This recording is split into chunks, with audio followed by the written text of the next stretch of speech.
আমাদের পার্টির 24তম রাজ্য সম্মেলন হতে চলেছে আগামী 29, 30, 31 জানুয়ারি, এই মাসের শেষ 3 দিন।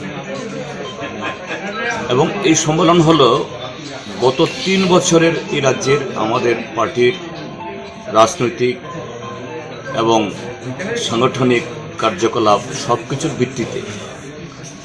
তো এই রাজ্য সম্মেলনের আগে গত 3 বছরের রাজনৈতিক পরিস্থিতির মূল্যায়ন এবং আমাদের সাংগঠনিক কার্যকলাপের হিসাব নিকাশ এই সম্মেলন আলোচনা হবে। তার জন্য একটা খসড়া প্রতিবেদন তৈরি করা হয়েছে। এই প্রতিবেদন আজকে রাজ্য কমিটি আলোচনার মধ্য দিয়ে ফাইনাল করার পর এটা 29 তারিখে রাজ্য সম্মেলন রাখা হবে। সেটাই চূড়ান্ত করার জন্য আজকে আমাদের এই সভা, অর্থাৎ 23তম পার্টি সম্মেলনের পর এটাই রাজ্য কমিটির শেষ সভা। 24তম সম্মেলনের আগে একটু পরে এটা শুরু হবে। তার ভিত্তিতে 3 দিনের চর্চা হবে এবং আগামী 3 বছরের জন্য আমাদের যাবতীয় কর্মসূচি আমরা গ্রহণ করব।